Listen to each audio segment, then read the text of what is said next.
Welcome to this episode of Culturally Cancelled. It's been a while since we've done an episode. Has it been almost a month, I would say? Yeah. I've been on the road like crazy, like insane. And when I say like been on the road, I mean, dude, I haven't had a day off. This last week, I had a couple of days off for the first time in a long time. And I was literally stretched so thin, I was literally at my breaking point. I was ready for a nervous breakdown. It was right there. It was looming. Yeah. And my blood pressure was crazy high. I was supposed to go to Amsterdam on Wednesday because I'm the CCO of Red Light Holland. It's a mushroom truffle company out of Canada via Amsterdam. And it's a microdosing mushroom company. And I've never done mushrooms or microdosing. So as per the company, they kept asking me, hey, can you talk about it? Can you talk about it? I said, I can't talk about something I've never done. So I was going to go to Amsterdam on Wednesday to do mushrooms with a guide done the right way, you know, just not like some random guy on the street and here's some mushrooms and then I trip out and fall into the canals in the red light district. So I was supposed to go with Todd Shapiro, one of the guys who created the company out of Toronto. And he was going to go a couple of days ahead of me. And you have to do a COVID test when you leave the country. So he took his COVID test and turns out he tested positive for COVID. And then his kids tested positive for COVID. I was like, damn, this sucks. So in a very odd way, I was relieved that I didn't have to go. It wasn't that I didn't want to go to Amsterdam. I just didn't want to go at that moment because I was just so burnt out. But tired. Yeah. I was exhausted mentally and physically, but more mentally, which is worse. Right. Mm-hmm. So anyway. But how do you feel today? Today I feel great. You know what I mean? Like I had a few days off. I took my daughter trick-or-treating. I got to see my son last week. We've had some sex, her and I, with each other. And it's all been great now. So as you can see, I'm a little more chill. I'm not even smoking a cigar right now because I don't actually feel like one. Oh, wow. Yeah. That might be a first on this Right? show. I don't think that's ever happened It before. might change. Give him 5 minutes. No, a little later. A little later. I don't know. I don't feel like it right now. I literally don't feel like it. So Wow. Okay, that's good. Yeah. Well, I'm glad you got some rest. yeah, it was necessary. Yes. Restessary. Restessary. Excuse me. Invest in rest. So Ali's here with us again Mhm. today. It's me, Ali, and Courtney. And it's just nice to have you two ladies with me, you know? Each of you bring a different element to this. Cheers. Cheers. Yeah, it's Yeah. nice. It's a little balance in the room. Mm-hmm. Mm-hmm.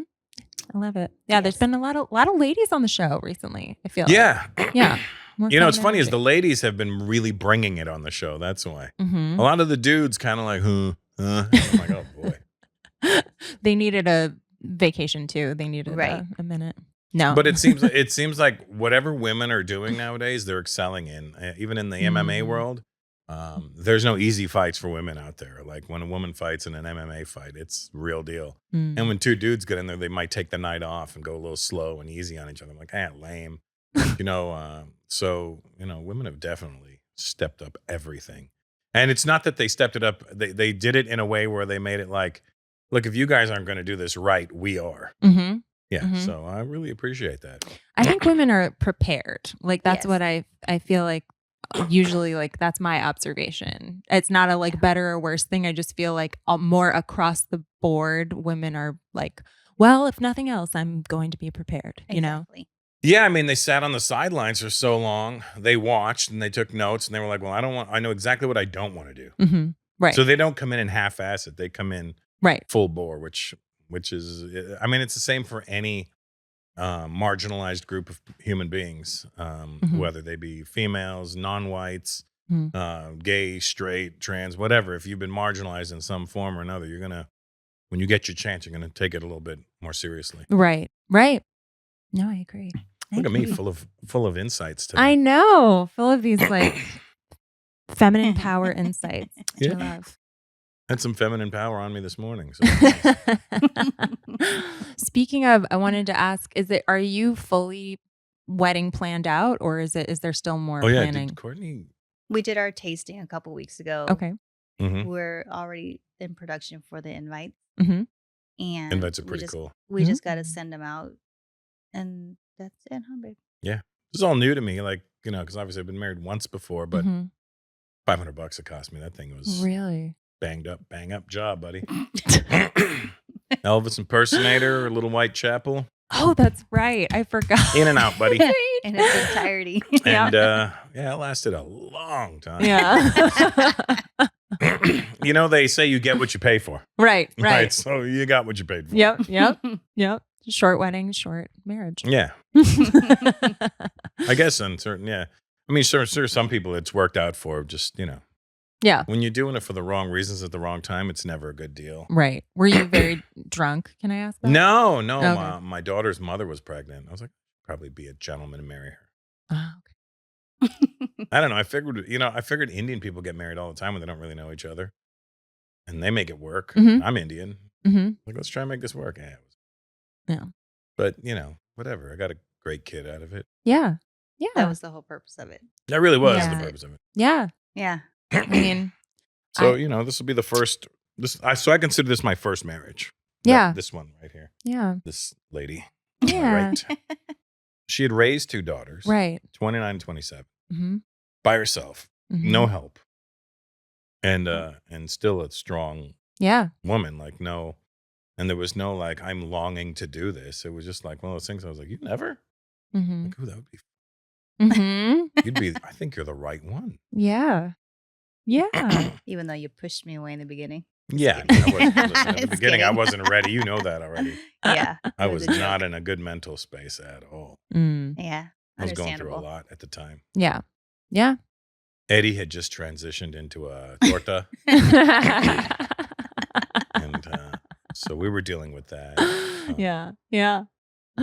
It's traumatic for everyone. He used to tuck his aardvark in and just.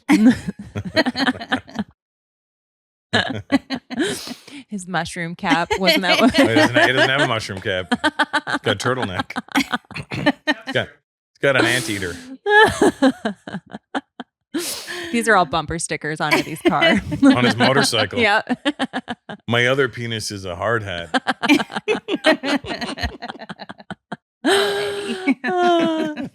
Love it. Yeah, he's got a helmet for it whenever. Yeah. Even his motorcycle helmet has stuff over the front. Yeah, you should get a helmet like that, Eddie. The uncircumcised motorcycle helmet. Yep. And then you'd have to respond when someone's like, "Hey, dickhead." Or you have to pull it down to see. Kidding.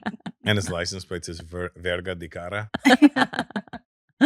Or is it Cara di Verga, Eddie? Well, there you go, dick there you face. go. Perfect. I love. So we got some viewer emails. Yeah, we got a did bunch. we get one? We have several. Last time we only had like 3, remember? I know. We thought we were going to be clever and we're going to do a viewer feedback one. We had no viewers. Nope. But we got it. Well, that's always how it is with the first ones. But okay, we'll start with the first one. Hi, this is Kunal. I have a question for Russell. As an Indian comedian, I imagine you had to do some like weird Indian brown events coming up. So I've wondered, have you ever been heckled by an Indian uncle or auntie? Or if not, what's the weirdest thing that happened at one of those events? Okay, cool, bye. Okay, so Kunal, yes, I'm Indian. I'm a comedian, but I'm not an Indian comedian. Let's just straighten that out right away. I was always just a comedian. The fact that I'm Indian was something I couldn't do. I couldn't avoid. But yeah, I did have to do. I didn't have to. I did do some Indian functions, and yeah, I did get heckled by some uncles and aunties, but they didn't like it because I shut them down like I was in a comedy club. I'm not the Indian boy that's going to be like, oh, auntie, uncle, thank you. No, don't do that. I'm like, oh, fuck you, man. I was always that guy. I was not going to be fucking like, I'm like some dorky ass Indian. Get out of here. Shut up, uncle. Go have another Chivas or Johnny Walker Black, you fuck. You know what I mean? I would just let them have it. And then I remember doing one Indian culture show. And I got that happened. And then some girl came back and tried to get all up in my face. And I was like, get the fuck out of here. Like, there's parents and uncles and aunties out there. I go, I don't give a shit. Where- That's their problem. Where was that? In Canada somewhere. Oh, okay. All up in my grill. Like, I was like, get out of here. It was a Mm. comedy show? No, it was like an Indian culture show. Oh. And I'm like, Oh. that's not my problem, lady. Yeah. We need to expand our horizons here is what I was trying to do. I was always about taking us outside the box, or the dubba, as the Indians would say. Yeah. And let us expand. And now look where we're at. I'm Makes not sense. the only one. Yeah. And there's plenty of them doing really well. So, Right. but they weren't there when I started. I was that guy. I was the first guy. And I again, when I started, I wasn't thinking about, I'm going to do this for my people. I was just trying to do comedy. I had no Mhm. clue. I didn't have any delusions of grandeur. Mm-hmm. Yeah. And I also feel like that's basically, if you did try to appease them, that's the thing of like trying to make your parents happy with your comedy set, which is probably not. Yeah, that's the Right. worst. way to go. With anything. Oh, my Yeah. dad really likes my set. Wow, well, that sucks. Yeah. The more my parents complained about it, I go, I'm doing something Yeah, right I'm on the here. right track. However, my dad was really smart. So when he'd give me feedback. Oh, good. Walk in front of the cameras if you can, Paulie. Yeah. Paulie, when do you think your alarm's going to go off on your phone?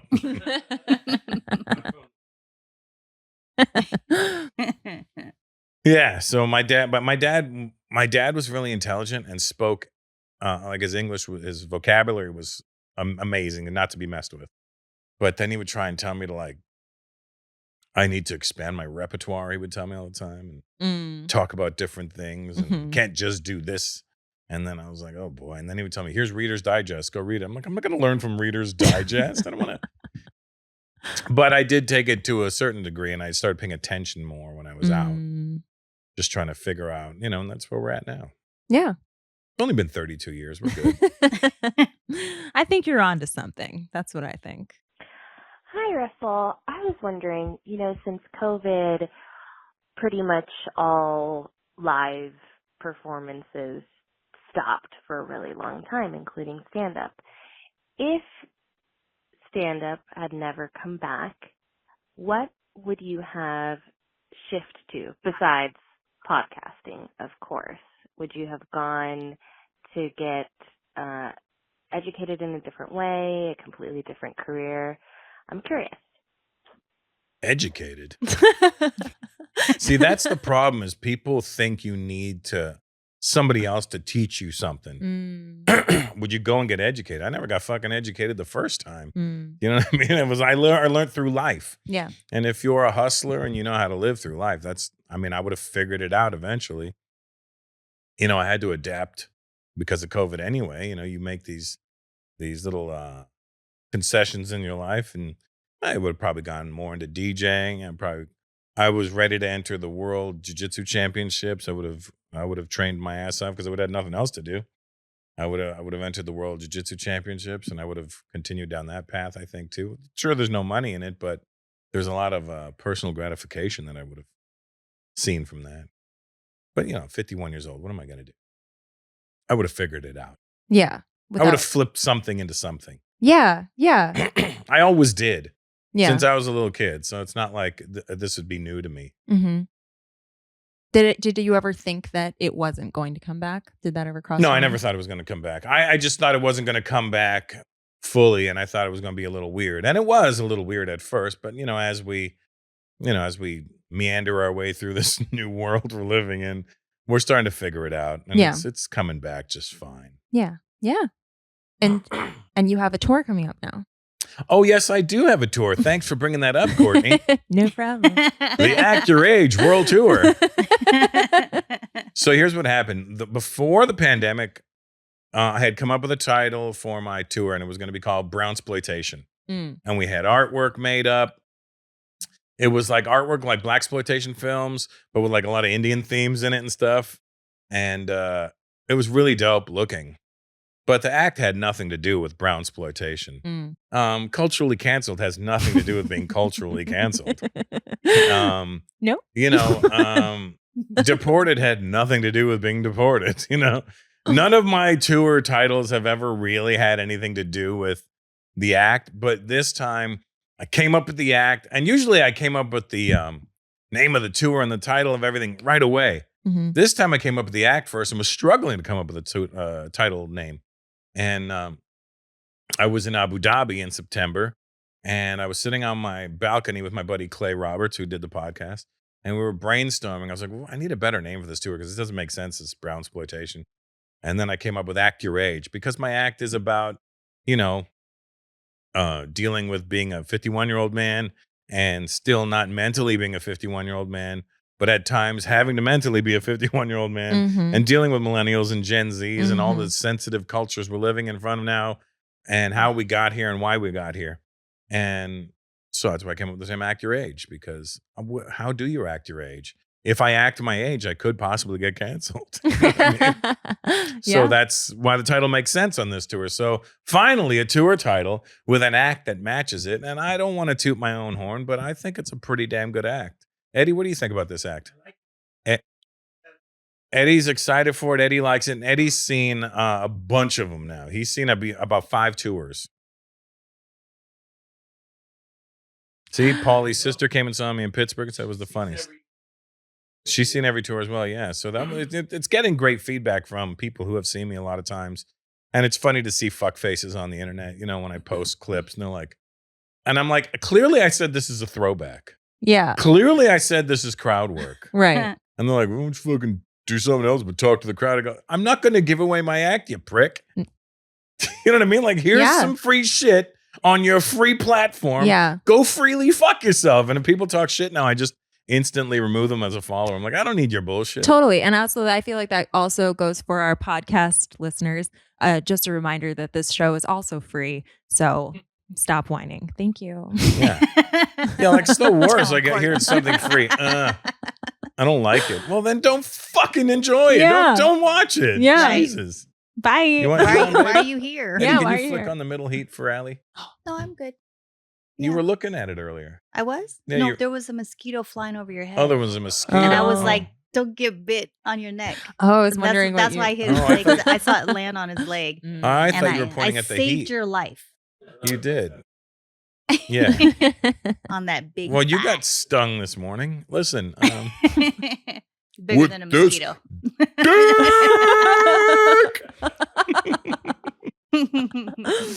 With Eddie's motorcycle helmet.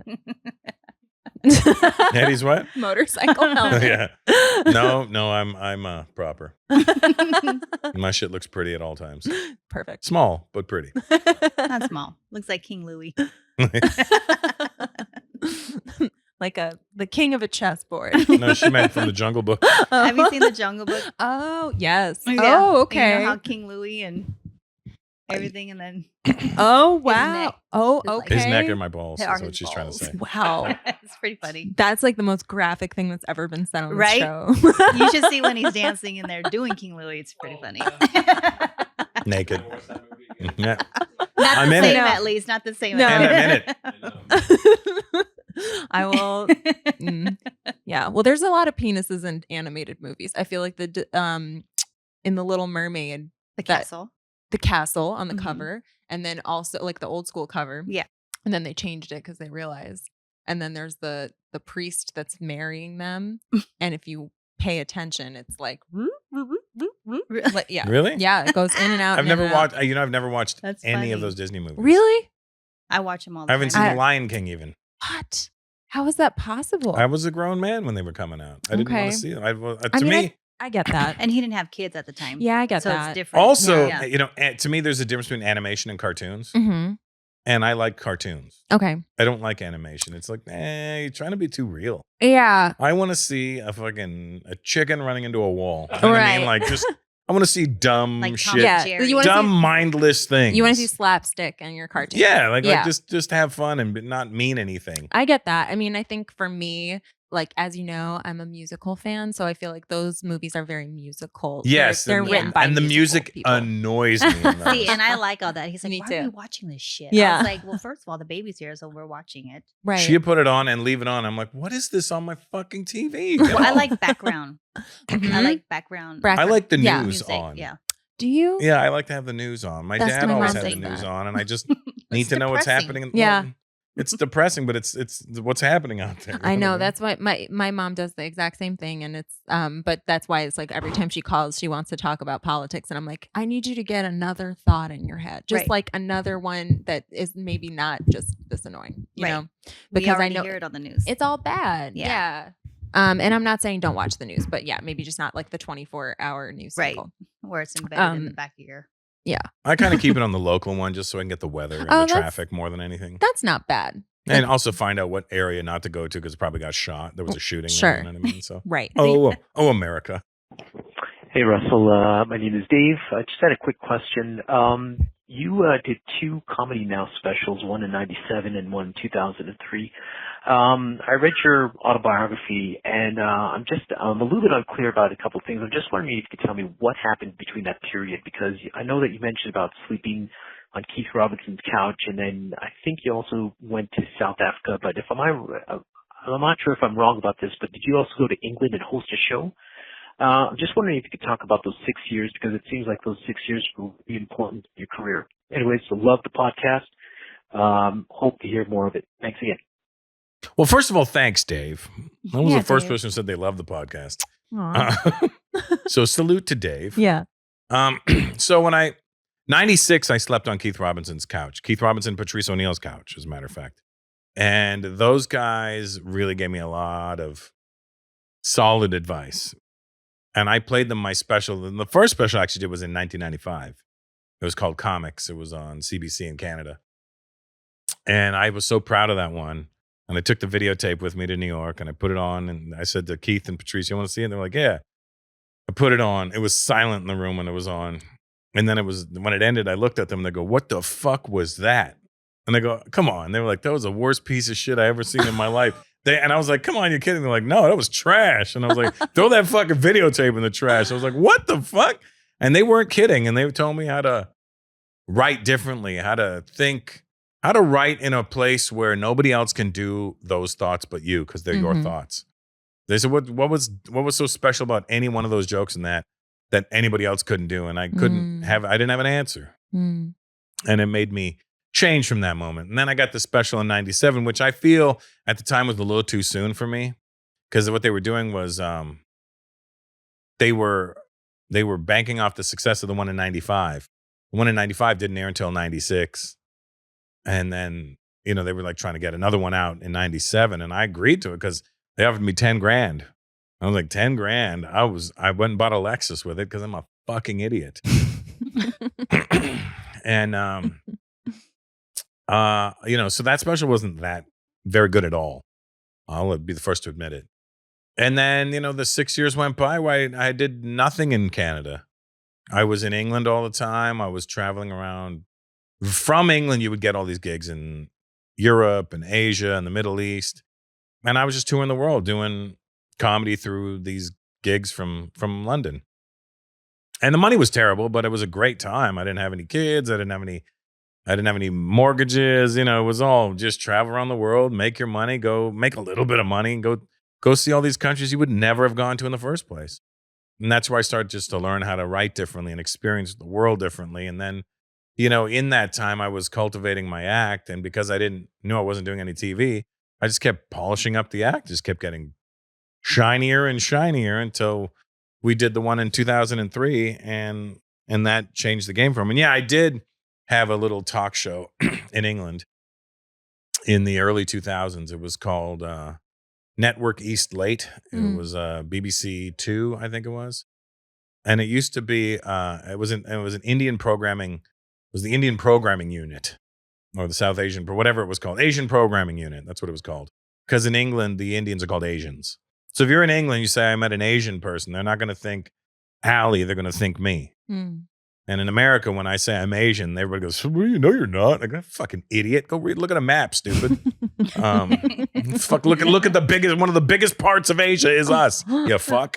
And we're also the second largest population in the world of South Asians. He's not kidding. No, I know. So, so I was the host of this late night Indo-centric talk show in London, and it wasn't very good. And all the guests had to be Indian for some reason. I was like, listen, we're already Indian. We're already doing something. Why do we only have to talk to more Indian people? It just didn't make sense to me. I was like, no Indian person does this much Indian shit in their life. Like, why can't we? Yeah, we can put a spotlight on the Indian people that are doing something different. But we literally had a girl on the show who was in one of those new Star Wars movies in the 2000s, but she was like in a scene. It was like an extra, basically. Like, here, hey, can you pass me that? Here you go, sir. It was like that, and I'm like, and I'm having to ask her about this movie, and like, what was it like working on the movie? And I'm like, it was so lame. But whatever, it puts me in that world and lets me experience different things, and then you appreciate how much harder it is to do that type of show when you've done it. So when people say, Russell, would you like to host a late night show? I wouldn't mind, but I know how much work is involved. Yeah. That money better be right. Right. Hey, Russell, how's it going? It's Rav calling out, shouting out from Mississauga. Really love the show. So this is kind of an odd question. It's actually a question more for Lennox Lewis, but I know you and Lennox Lewis are friends. So a cousin of mine used to train with one of the decathlon guys, Canadian team. Back in the day, he said apparently Lennox Lewis and Ben Johnson got into it at the Olympic Village back in, 88, 89, when Ben was at his peak testosterone or whatever you want to call it. So apparently Lennox went to punch Ben, and Ben being, as strong as he was back then, just put him in a bear hug, and it kind of just, fight fizzled out. People broke up the fight. So I just wanted to know if this is an urban legend or if this was real. Kind of curious to find out. So love to hear the answer on the show. Thank you, sir. Rav, I think. Bye-bye. Rav. Well, Rav, I think there is definitely some truth to that. I don't know about Ben putting Lennox in a bear hug. I don't know that part is true, but I know they almost got into it. I know Lennox almost knocked out Ben Johnson at the 88 Olympics. They had a little beef, but Ben was all roided up at the time. So Ben was real, antsy from the roids. I don't know the exact details. Lennox has told me the story before, but I don't recall it. I know a lot of stories from Lennox. So, but once I get Lennox on the podcast one day, fucker. Lennox literally came over one day when we were doing a podcast. You want to do it? Yeah. And then he left and waited till we were done and came back. Didn't he also? There was like another day. It was like 2 days. I want to. He did that twice to us. And Rip Hamilton did that one time. Remember, Rip Hamilton was here waiting, but that wasn't his fault. That was our fault. We started late because everybody else came late. Right. And he had to go. Right. He was here on time. Yep. And then Rip was going to do it a couple of weeks ago, and then he bailed on me, and Royce Clayton bailed on me, and that's the thing with having friends that are retired athletes. You're like, listen, stupid. You were at the top of your game at some point. Why don't you just relive those moments with me? I think all of those people should be on the same episode together. Oh, definitely. Are you kidding me? It was supposed to be Royce and Rip that day. Yeah. Yeah. Well, because then you can roast them all for being, It was going to be Royce, Rip, Russell, and Ralph. Ralph Porter was going to sit in because Ralph Porter is a big sports fan. Oh, okay. And he opens for me. So I wanted him to be here to talk the sports stuff. And I would talk like just the regular human shit to these guys. Yeah. But we're going to get to that episode one day soon. It'll happen. And then we'll have a better answer. But you remember the year. You remember the year that happened. It was 88. It was the 88 Olympics. That's when Lennox won a gold. Okay. That's when Ben Johnson won a gold. Okay. And then I remember the newspapers in Canada are so fucking racist. When Ben Johnson won the gold as fastest man in the world, he beat Carl, what was his name? Carl Lewis, yeah. He beat Carl Lewis. And it said Canada's Ben Johnson, fastest man in the world on the front newspaper. Then when the steroids thing came out, it said Ben Johnson from Jamaica tested positive. I'm like, wow, you really turned quick, huh? Yeah, they were dicks about it. Oh, that's the media, buddy. Yep. Yeah, they'll bring you up and tear you down the exact same way. Wow. Hey, Russell, this is Drew. It's been a very sad time since the recent unexpected passing of the great Norm Macdonald. And he seemed to be such a comics comic.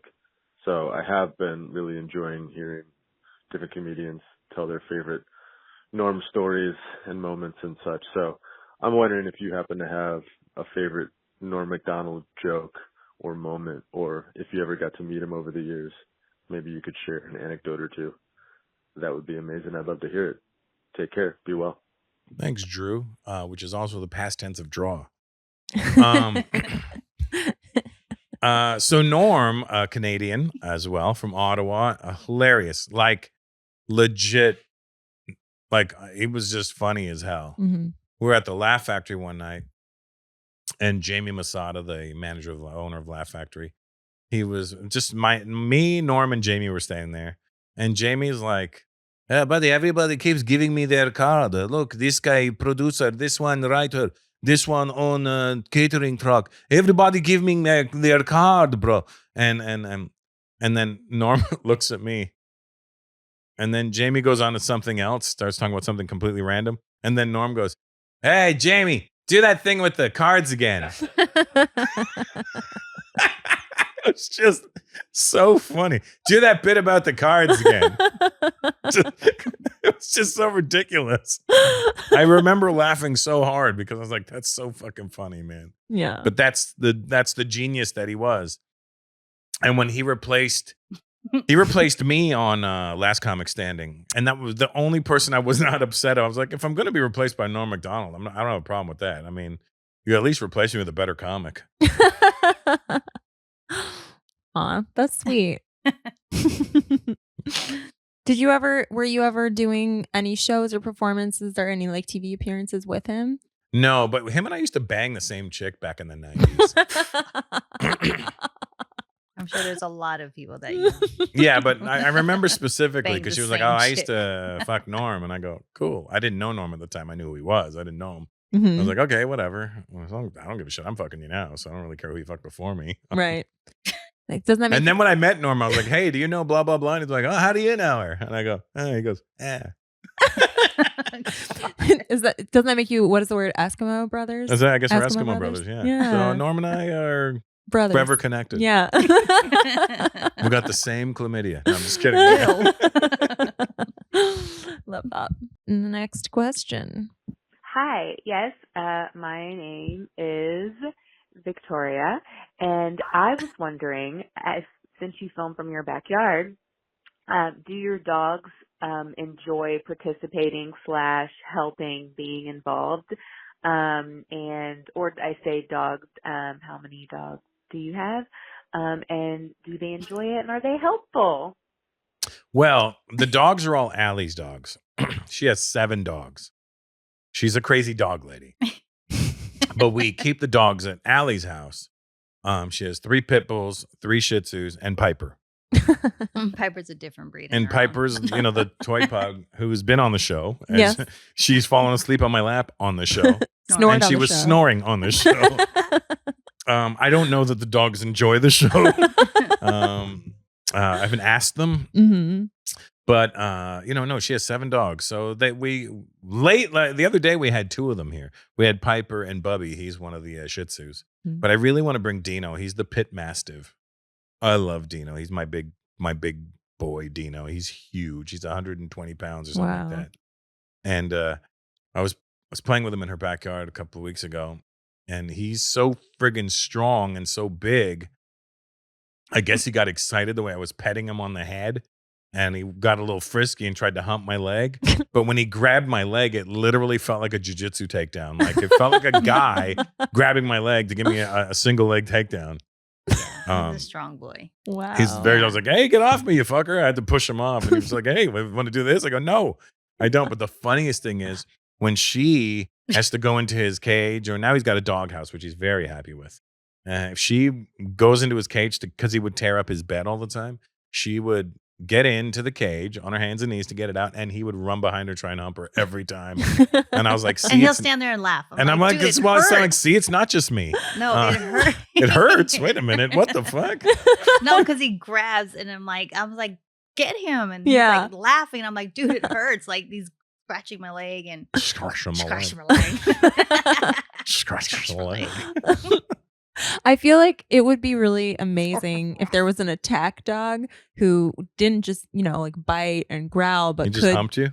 could do like a jujitsu takedown, like what you're saying. You know what I mean? Yeah, maybe Yeah. with a little humping there. I think it would have to be combined. Just to emasculate you A further? little dry grind. Yes. Yeah. Because then he pins you down and humps you like when he gets you down. I mean, that's That's Dino.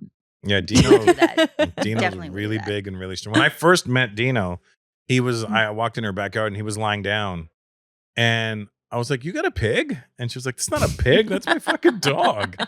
He was huge, like a pig." He's leaned out. Okay. He got a little bikini body now. He's He's a little sexy. He's a sexy He's a sexy pit bull now. Is he a blue? Is he considered a blue? Yeah. Yeah. A blue? Yeah. Oh, and his coloring? Yes. Okay. Oh, okay. Yeah. Like what is that called? Like Russian blue, or that's a cat? It was like a gray blue, Like the blue gray gray. Yeah. Now he's getting older, so he has like the little white coming Oh, Little cute. But he's so sweet. in. He is. I mean, he Is could tear your fucking head off. But the sweetest little boy ever. Does he have Yeah. those like human eyes? Like pit bulls always have. Mhm. Yes. Those human Oh. eyes. Oh yeah, and he does that. He'll give you the look. Mm-hmm. He'll give you the He's human hilarious. look. He's hilarious. So this was my stepdaughter harassing him on the couch. Mm-hmm. And watch.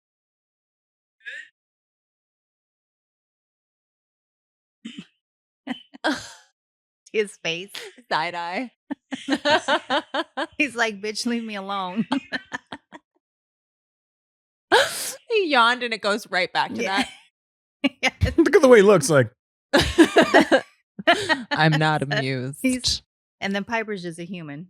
Yeah. Piper thinks she's human. But then Yeah. Dino's like a sucky baby too, because Mm-hmm. one of the other pits, they have to be separated at all times. They can't be together because she always attacks Dino. Mm-hmm. She's a little diesel ass pit too. What kind of pit is she? A pocket pity. Pocket pity? Mhm. Pocket pity, apparently. She looks like she's part Frenchie. Like she's a Frenchie. But in she's a like pit, but jacked. Oh, and okay. she Yeah. looks- she's a sweetheart too, but she's so sweet. Oh. All but my she doesn't like dogs Dino. are. She doesn't like Dino. Okay. Because And Dino's twice her size. So she got out one day and ran straight for him and attacked him, bit him on the ear, and he, defending himself, almost tore her leg off. Oh my God. Right? He wasn't. Yeah. He's not like, I'm gonna get you. He's just like, well, fuck out of here. You know what I mean? Wow. Yeah. Yeah. Yeah. So the vet came to fix Nilly up, This and is then funny. and Dino had like a scratch on his ear. So Mhm. the The vet tip. puts a whole bandage around his head, right?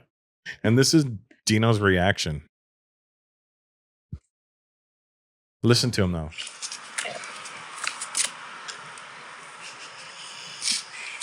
Are you gonna stay there? Or are you gonna go lay down?